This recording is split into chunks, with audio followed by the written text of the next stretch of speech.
స్వార్థ రాజకీయ ప్రయోజనాల కోసం చంద్రబాబు కూటమి డ్రగ్స్ దందా అంటూ యావత్ రాష్ట్రంపైన అబాండాలేసింది. వైఎస్ఆర్సీపీ ప్రభుత్వ హయాంలో రాష్ట్రం గంజాయి డ్రగ్స్కు అడ్డాగా మారిపోయిందంటూ నిత్యం విష ప్రచారం చేసి ప్రజల్ని తప్పుదోవ పట్టించింది.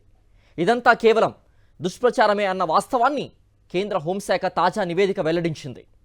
చంద్రబాబు ఎల్లో బ్యాచ్ చేసిన దుష్ప్రచారానికి చెక్ పెట్టింది కేంద్ర ప్రభుత్వం. 2022 నుంచి 2024 వరకు దేశంలో అత్యధికంగా డ్రగ్స్ కేసులు నమోదైన 12 రాష్ట్రాల జాబితాను కేంద్ర హోంశాఖ పార్లమెంటుకు సమర్పించింది.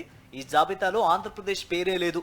అసలు వైఎస్ఆర్సీపీ ప్రభుత్వ హయాంలో రాష్ట్రంలో డ్రగ్స్ ప్రభావమే లేదని ఎల్లో మీడియా చంద్రబాబు ముఠా చేసిన రాద్ధాంతమంతా రాజకీయ కుట్రేనన్న విషయాన్ని ఈ నివేదిక తేటతెల్లం చేసింది. అంతేకాదు, గుజరాత్ పోర్టుకు వచ్చిన ఓ కంటైనర్లో డ్రగ్స్ ఉన్నట్లు తేలగానే చంద్రబాబు ముఠా దాని రాష్ట్రంతో లింక్ పెట్టి రచ్చ చేసింది. వైజాగ్ పోర్టుకు వచ్చిన డ్రై ఈస్ట్ కంటైనర్ విషయంలోనూ అదిగో పులి అంటే ఇదిగో తోక అన్న చందంగా పెద్ద ఎత్తున దుష్ప్రచారం చేశారు. ఈ కంటైనర్ల విషయంలో బాబు ముఠా ఆరోపణలన్నీ అవాస్తవాలేనని సిబిఐ దర్యాప్తులో వెల్లడైంది. కేంద్ర హోంశాఖ తాజా నివేదిక కూడా ఇదే విషయాన్ని నిర్ధారించింది. దేశంలో 2022, 23, 24 ఈ మూడేళ్లలో ఎన్డీపీఎస్ చట్టం కింద మొత్తం 3,02,228 కేసులు నమోదైనట్లు వెల్లడించింది. ఎన్డీపీఎస్ కేసుల్లో కేరళ దేశంలోనే మొదటి స్థానంలో ఉండగా రెండో స్థానంలో పంజాబ్, మూడో స్థానంలో మహారాష్ట్ర ఉన్నట్లు తెలిసింది. మొత్తం 12 రాష్ట్రాల్లో నమోదైన కేసుల వివరాలను ఇచ్చింది హోంశాఖ. ఈ టాప్ 12 రాష్ట్రాల జాబితాలో ఆంధ్రప్రదేశ్ లేనే లేదన్న వాస్తవం ప్రాధాన్యం సంతరించుకుంది. అంటే వైఎస్ఆర్సీపీ ప్రభుత్వం డ్రగ్స్ దందాను సమర్థంగా కట్టడి చేసిందన్న విషయాన్ని కేంద్ర హోంశాఖ స్పష్టం చేసింది. ఇక వైఎస్ఆర్సీపీ ప్రభుత్వ హయాంలో విదేశాల నుంచి రాష్ట్రానికి భారీగా డ్రగ్స్ దిగుమతి చేస్తున్నారంటూ చంద్రబాబు ముఠా చేసిన రాద్ధాంతం అంతా ఇంత కాదు, అదంతా దుష్ప్రచారమేనని సిబిఐ దర్యాప్తుతో నిగ్గు తేలింది.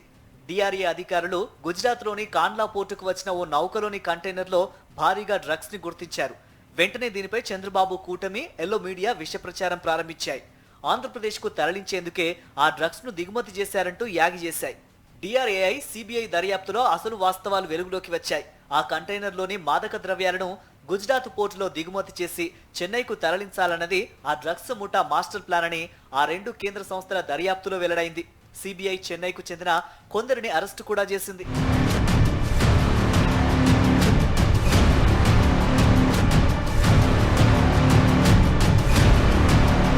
ఇక ఎన్నికలకు ముందు ఓ ఆక్వా సంస్థ విదేశాల నుంచి డ్రై ఈస్ట్ ను దిగుమతి చేసుకుంది. ఈ కంటైనర్ పై అనుమానంతో సిబిఐ అధికారులు తనిఖీ చేయగానే చంద్రబాబు కూటమి మళ్లీ రాద్ధాంతం మొదలుపెట్టింది. డ్రై ఈస్ట్ పేరుతో డ్రగ్స్ ను దిగుమతి చేశారంటూ కూటమి నేతలు, ఎల్లో మీడియా విష ప్రచారం చేశారు. సిబిఐ దర్యాప్తులో వాస్తవాలు వెల్లడయ్యాయి. ఆ కంటైనర్ ద్వారా దిగుమతి చేసింది డ్రై ఈస్ట్ మాత్రమేనని సిబిఐ నిర్ధారించింది. దీంతో ఈ రెండు కంటైనర్ల విషయంలో టీడీపీ కూటమి చేసిందంతా దుష్ప్రచారమేనన్నది నిర్ధారణ అయింది. కేవలం ఎన్నికల్లో ప్రజల్ని తప్పుదారి పట్టించి రాజకీయ ప్రయోజనం పొందేందుకే చంద్రబాబు ముఠా వైఎస్ఆర్సీపీ ప్రభుత్వంతో పాటు యావత్ రాష్ట్రంపై విష ప్రచారానికి తెగించిందన్న విషయం నిగ్గు తేలింది.